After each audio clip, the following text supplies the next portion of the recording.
Boa noite a todos os candidatos. O comentário é do candidato Ciro Moura. Candidato Reichmann, verificando o site do Tribunal Regional Eleitoral, no item prestação de contas, a gente verifica que o senhor tem uma receita declarada de R$ 6.875 para esta campanha majoritária. O senhor está fazendo programa de rádio e televisão. Como é que o senhor vai fazer para pagar as contas da campanha? Bom, quem está pagando o programa gratuito, como é permitido por lei, é o partido com fundo partidário, quer dizer, as gravações de estúdio. Esses 6.800 se referem a, basicamente, de novo, pela legislação eleitoral, a gente tem que declarar o veículo que utiliza e, inclusive, o comitê que utiliza, que, no caso, é também parte da minha casa. Então, na verdade, são essas despesas que fazem. De resto, são pequenas despesas, tipo vale transporte, um pouco de gasolina aqui, um sanduíche ali. E campanha municipal é muito interessante nesse sentido. É uma campanha muito territorial, muito presencial. Ela é uma campanha que não exige uma grande logística, como uma campanha estadual ou federal. Ela não exige deslocar uma grande equipe. Eu, felizmente, apesar de nós termos uma equipe pequena no núcleo do partido, eu conto muito com o apoio dos candidatos à vereança, que conhecem a sua comunidade e têm sido extremamente úteis e lutando junto, visitando as comunidades, discutindo os problemas.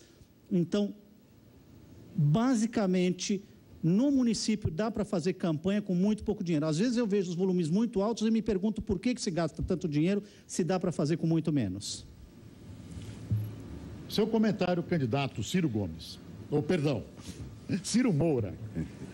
Esse moço, depois que copiou meu nome, ele nasceu depois de mim, gostou do nome, copiou, mas realmente as pessoas confundem muito, Boris. Eu não tenho nenhum problema em relação a isso. Renato, eu lhe peço desculpas. Não precisa não.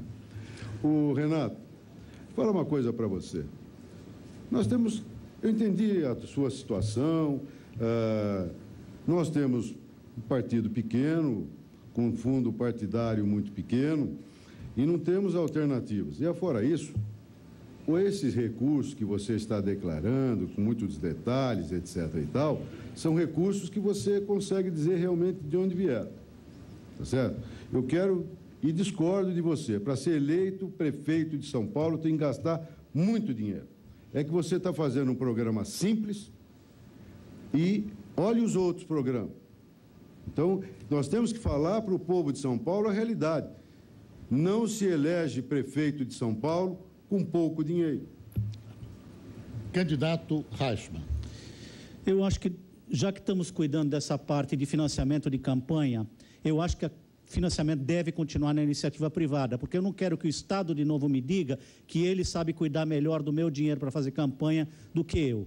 Mas eu acho que tem que haver limite. Alguém que dá 200, 500, 1.000, 1 milhão para uma campanha quer alguma coisa em troca, ou no mínimo tem espaço para em algum momento pedir alguma coisa e ser recusado com dificuldade. Eu acho que deve ser o modelo americano, outros modelos funcionam no sentido de que é financiamento privado, mas existe um limite.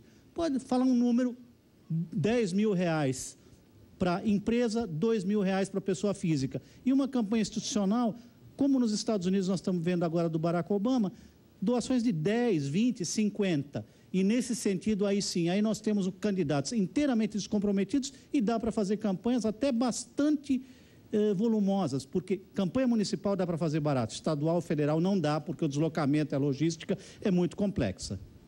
Agora o jornalista José Paulo de Andrade pergunta para o candidato Ivan Valente. Foi dito aqui, candidato Ivan Valente, que o senhor é estatizante. Então, a minha pergunta, com o comentário de Soninha Francini, o senhor traria de volta a CMTC ao transporte coletivo de São Paulo? Bom, em primeiro lugar, eu quero dizer o seguinte, o fato de você ter uma empresa como a CMTC, que foi corroída por dentro por governos corruptos e depois foi desmontada, não quer dizer que uma empresa pública não possa ser fiscalizada, controlada e ser eficiente. Então, eu entendo que é necessário criar uma empresa pública de transportes. Isso significa ter controle do sistema. significa que nós não vamos ficar subordinados ao lucro fácil das empresas, ao capitalismo sem risco das concessionárias. E é possível, sim, regular e com controle social, com participação popular, com transparência, ter empresas públicas que sirvam ao interesse público. Essa lógica que tudo que é privado é eficiente e o que é estatal é ineficiente, é corrupto, ela é incorreta, ela foi produzida por uma lógica liberal, entende? Que rigorosamente não atende aos anseios de universalização de direitos, de distribuição de renda.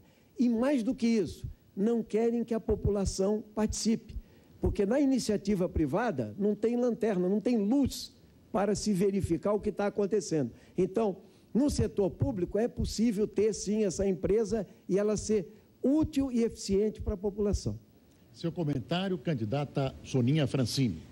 Eu lamentei muito depois da gestão da Luiza Erundina, quando foi feita a desmunicipalização do sistema de transporte, a privatização, num processo, aliás, bastante discutido, bastante contestado na época. O fato é que, como usuária de transporte coletivo na época, eu me lembro de quanto melhorou o serviço, o tempo que eu levava para ir para a faculdade, enquanto a Erundina era prefeita, e depois veio a desmunicipalização.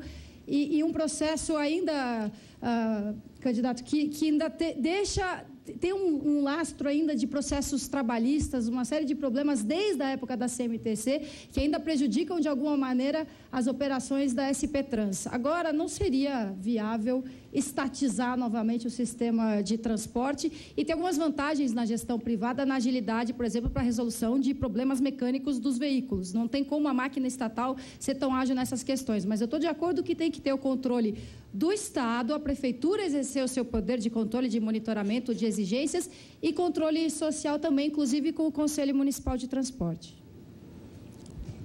A pergunta que foi feita, Soninha, não foi se nós vamos estatizar o transporte, mas se eu criaria uma empresa municipal de transporte, uma empresa pública. E eu digo para você que isso é essencial, sem a qual você não fiscaliza, não controla, não compara e não tem condições de verificar qual é o lucro das empresas, qual é a eficiência das empresas, inclusive.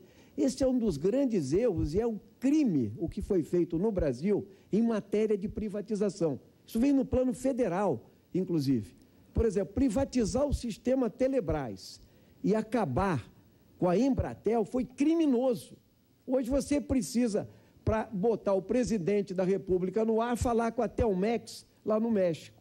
Aqui é a mesma coisa.